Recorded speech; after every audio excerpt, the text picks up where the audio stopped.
जो हमारे अन्ना साहब थे, उनके उसी स्टेज पर आकर जो उसने झूठ बोला था कि मैं भ्रष्टाचार मिटाऊंगा, न कार लूंगा, न गाड़ी लूंगा, न घोड़ा लूंगा, न बंगला लूंगा, और वही आदमी 55 करोड़ के शीश महल में रहना, चांदी के चम्मचों में खाना खाना। अब भारतीय जनता पार्टी की सरकार आई है कि अगले 100 दिन में आपको दिल्ली में कुछ न कुछ तब्दीली नजर आएगी। मुसलमान भाजपा विरोधी है और भाजपा मुसलमान विरोधी है। हम उस खाई को ख़त्म करने के लिए ये संस्था काम कर रही है। जो हमारे लिए काम करेगी हम उसको वोट देंगे। 15% वोट हमारे समाज ने बीजेपी को दिया है। ये उपलब्धि है। अगर हमने 3 महीने में 1 सीट जीती है, कल 100 जीतेंगे। हम चाहते हैं स्वयं सेवक ही राज करेगा। स्वयं सेवक मतलब है कि सबके साथ काम करने वाला। ये बेईमान है, मुसलमानों को ठगा है इन्होंने, तो इसलिए मुसलमानों ने इनको एक तरफ कर दिया। पिछले 27 साल से जो है दिल्ली जो है वो हमारी सूखी थी और बाकी हर जगह हरा भरा था जी। लेकिन दिल्ली के 1 करोड़ 55 लाख मतदाताओं ने भारतीय जनता पार्टी की नीतियों और भारतीय जनता पार्टी के शीर्ष नेतृत्व, विशेषकर जो हमारे बहुत ही लोकप्रिय प्रधानमंत्री नरेंद्र मोदी जी की जो उन्होंने गारंटी पर गारंटी ली थी, उस पर जो है दिल्ली की जनता ने मोहर लगाई और 48 सीट देकर भारतीय जनता पार्टी की दिल्ली में सरकार के निर्माण में अहम योगदान दिया। और मैं आपके चैनल के माध्यम से, क्योंकि खबर इंडिया जो है उसके बहुत बड़े व्यूवर्स हैं, वो आपके चैनल के माध्यम से मैं देश की और दिल्ली की जनता को भी आश्वस्त करना चाहता हूँ कि अगले 100 दिन में आपको दिल्ली में कुछ न कुछ तब्दीली नज़र आएगी।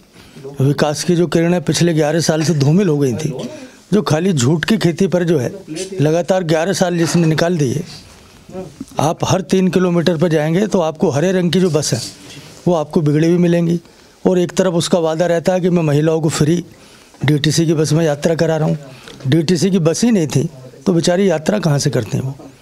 अब भारतीय जनता पार्टी की सरकार आई है और जो भी हमने वादे किए हैं उनको हम वफा करके रहेंगे, और लगातार दिल्ली का जो 11 साल में हनन उसने किया है, ये देश की राजधानी है।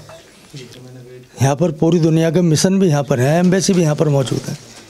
वो भी देखकर शर्माते थे कि ये कौन है, क्या कर रहा है। 10-20 स्कूलों में उसने रूम बनाकर और उनको फ्लैश कर दिया कि मैं तो दिल्ली की शिक्षा को इतना बड़ा मैंने कर दिया है। आप बाकी जगह भी जाइए, कारपोरेशन में पिछले 2 साल से हो, तुम 3 साल से हो, कूड़े के पहाड़ हटाने के नाम पर आप आए, तो कहाँ पर कौन से कारपोरेशन का आपने स्कूल बना दिया। जो शिक्षा का इंफ्रास्ट्रक्चर था और सब चीज़ों का, रोड का इंफ्रास्ट्रक्चर था, सीवरेज का था, जो हमारी कॉलोनीज हैं उनके विकास का जो एजेंडा ये लेकर आया था, 11 साल में इसने उनको भी तहस नहस कर दिया, बर्बाद कर दिया। अब दिल्ली की जनता बहुत रिलीफ महसूस करेगी। आने वाले 100 दिन में जो भी हमारे मुख्यमंत्री बनने वाले हैं, ओथ जो है रामलीला मैदान में होने वाली है, सब राज्यों के हमारे मुख्यमंत्री आने वाले हैं, बहुत सारे VVIPs आने वाले हैं, और वहाँ पर जो है हमारे प्रधानमंत्री जी का संबोधन भी होने वाला है, क्योंकि रामलीला मैदान ऐतिहासिक मैदान है। 1977 में भी हमने अगर कोई इस देश का जो जिन्होंने इमरजेंसी लगाई थी उसके खिलाफ भी अगर आह्वान हुआ था, उसी रामलीला के मैदान से हुआ था। और आज जो है 27 साल के बाद में उसी रामलीला के मैदान में वो आभार का कार्यक्रम प्रधानमंत्री जी करने वाले हैं, और शपथ ग्रहण समारोह भी हमारा होने वाला है। अभी दिल्ली की जनता बहुत रिलीफ महसूस करेगी, ना LG साहब से कोई झंझट होने वाला है, और आने वाला जो मेयर होगा वो ट्रिपल इंजन सरकार का होगा। ये मैं आपके चैनल के माध्यम से आपको आश्वस्त करना चाहता हूँ। देखिए, ये वही रामलीला मैदान है जहाँ पर अरविंद केजरीवाल ने अपनी राजनीतिक सफ़र की शुरुआत इसीलिए यहाँ से शपथ ग्रहण इसीलिए किया है क्योंकि उसने लगातार जो हमारे अन्ना साहब थे, उनके उसी स्टेज पर आकर जो उसने झूठ बोला था कि मैं भ्रष्टाचार मिटाऊंगा, न कार लूँगा, न गाड़ी लूँगा, न घोड़ा लूँगा, न बंगला लूँगा, और वही आदमी 55 करोड़ के शीश महल में रहना और लगातार झूठ बोलना, चांदी के चम्मचों में खाना खाना, सोने के गिलासों में पानी पीना, उसी शीश महल का, उसी मतलब जो रामलीला के मैदान में बताने के लिए प्रधानमंत्री जी ने ये शपथ ग्रहण कर रखा है कि 11 साल पहले वही आदमी यहाँ पर लेटकर अन्ना जी के साथ, और उसने दिल्ली की जनता से जो है झूठ बोला था, उसको ठगा था, उसको कपटा था। आज हम उसी दिल्ली की जनता को इसी रामलीला मैदान से आश्वस्त करना चाहते हैं कि जो भी हमने वादे किए हैं उनको पूरी तरीके से पूरा करेंगे। लेकिन मुसलमानों को हितैषी खुद को कहने वाले असदुद्दीन ओवैसी पहली बार दिल्ली की 2 सीटों पर चुनाव लड़ना और दोनों पर ही करारी हार मिली, कैसे देखते हैं इस हार को? नहीं, मैं आपके चैनल के माध्यम से उनसे एक सवाल पूछना चाहता हूँ वैसे हिसाब से। वो मात्र जो है तेलंगाना की 117 में से 7 सीटों पर क्यों चुनाव लड़ते हैं, बाकी सीटों पर क्यों नहीं लड़ते? वो आंध्र प्रदेश में इतने बड़ी पॉपुलेशन में मुस्लिम है, वहाँ क्यों नहीं चुनाव लड़ते? उनके बगल में कर्नाटक है, वहाँ पर क्यों नहीं चुनाव लड़ते? उनके ही बगल में केरला है, वहाँ पर क्यों नहीं जाकर चुनाव लड़ते? उनके ही बगल में तमिलनाडु है, वहाँ पर जाकर क्यों नहीं चुनाव लड़ते? वो उत्तर भारत में जाकर क्यों चुनाव लड़ना चाहते हैं? उनको राजनीति के बारे में अपनी ध्यान देना चाहिए। पहले वो तेलंगाना में तो लड़ा 117 पे। दिल्ली की जनता क्या है ना, वैसे तो मैं आपके चैनल के माध्यम से ये भी बताना चाहता हूँ, ये हमारा संवैधानिक अधिकार है और सब पार्टियों का अधिकार है, राइट है, कहीं से भी चुनाव लड़ सकते हैं। लेकिन इस नाम पर ही वो चुनाव लड़े तो ये उनकी राजनीति, उनको भी मतलब उसके बारे में सोचना चाहिए और पॉजिटिव राजनीति करनी चाहिए। एक सवाल और, पसमानदा मुसलमानों के लिए आप क्या उम्मीद करेंगे उस भाजपा से, जहाँ पर लगातार आरोप लगते रहे हैं कि भाजपा मुस्लिम विरोधी है? नहीं, हमारी जो संस्था है पसमानदा मुस्लिम समाज उत्थान समिति संघ रजिस्टर्ड, वो लगातार पिछले कई वर्षों से जो है पसमानदा मुसलमानों की लड़ाई की जो है में अग्रणी भूमिका निभा रही है। और अभी हमने लगातार 3 महीने से हमने अपने 90 दिन में 70 विधानसभाओं में जाकर जो है भारतीय जनता पार्टी के प्रचार और प्रसार का कार्यक्रम करा। और शुरुआत आप खुद मौजूद थे, हमने मुस्तफाबाद और करावल नगर की विधानसभा से की थी, जिसका 69 और 70 नंबर है, और वहाँ से हमने उल्टी गिनती शुरू की थी। और एक जो है नंबर सीट नरेला होती है, तो वहाँ से हम पूरी दिल्ली घूमकर नरेला में जाकर हमारा जो है कारवा पसमानदा मुस्लिम समाज उत्थान समिति संघ का ख़त्म हुआ था। अब आप 1 नंबर से आप गिनेंगे तो आपको मालूम होगा 1 से लेकर 70 तक की सारी विधानसभाएं जो है जहाँ जहाँ पसमानदा मुस्लिम समाज उत्थान समिति संघ रजिस्टर्ड का कारवा गया, वो भारतीय जनता पार्टी की झोली में गया। तो ये हमारे लिए एक गौरव की बात है और पसमानदा समाज के लिए भी गौरव की बात है कि वो पूरी तरीके से चट्टान के साथ जो है दिल्ली सरकार के साथ खड़ी है और यहाँ की योजनाओं में पूरे अधिकार के साथ जो है उनका भी उत्थान होने वाला है। हमारे तो बैनर पे सबका साथ सबका उत्थान लिखा होता है। अब्बासी साहब हमारे साथ हैं। अब्बासी साहब, कैसे देख रहे हैं कि दिल्ली में 6 ऐसी विधानसभाएं जो मुस्लिम बाहुल्य मानी जाती हैं, लेकिन 6 विधानसभाओं में मात्र 1 मुस्तफाबाद पर भाजपा को जीत मिली, बाकी सब बाहर। बहुत बहुत धन्यवाद। आपके चैनल के माध्यम से मैं कहना चाहता हूँ दिल्ली वासियों से, खासकर पसमानदा समाज से, हमने अपील की थी और हमारे अपील का असर ये हुआ कि हमें 15% वोट हमारे समाज ने बीजेपी को दिया है। सीट की बात करें तो आपने बोला 1 सीट जीती है जहाँ पर मुस्लिम बहुल इलाका है, ये उपलब्धि है। अगर हमने 3 महीने में 1 सीट जीती है तो लंबा सफ़र है, अभी कारवा चलता रहेगा। अभी 1 जीती है, कल 100 जीतेंगे।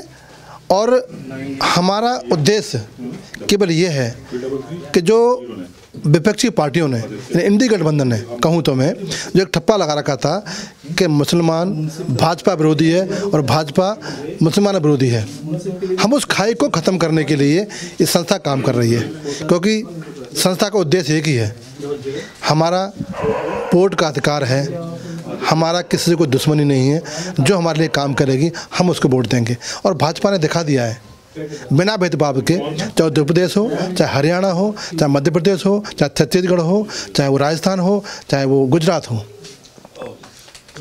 चाहे मुंबई हो, विधिवत रूप से जो हमारा समाज रहता है उसको उज्ज्वला गैस योजना मिली है, उसको मकान मिले हैं, शौचालय मिले हैं, जनधन खाते खोले गए हैं और आयुष्मान कार्ड मिले हैं, किसान सम्मान निधि मिली है, MSME के माध्यम से रोजगार दिए गए हैं। और विश्वकर्मा योजना, आपने नाम सुना होगा, फूल बेचने वाला, माला बनाने वाला, ठेले पे काम करने वाला, बाल काटने वाला, कपड़े धोने वाला, अनाज भूनने वाला, नाला खोदने वाला, सड़क बनाने वाला, वो सारे के सारे वो लोग हैं जो मुस्लिम समाज को काम करते हैं। तो प्रधानमंत्री जी योगी मोदी जी ने विश्वकर्मा योजना के माध्यम से समाज को बल देने का काम किया है, उसको ऊपर लाने का काम किया है। जो जातियाँ, जो लोग गुमराह की ज़िंदगी जीते थे, किसी ने सुना था भड़बूजा कौन होता है, किसी ने सुना था कि नाली खोदने वाला कौन होता है, कुआं खोदने वाला कौन होता है, तालाब खोदने वाला कौन होता है, नहीं पता होता था।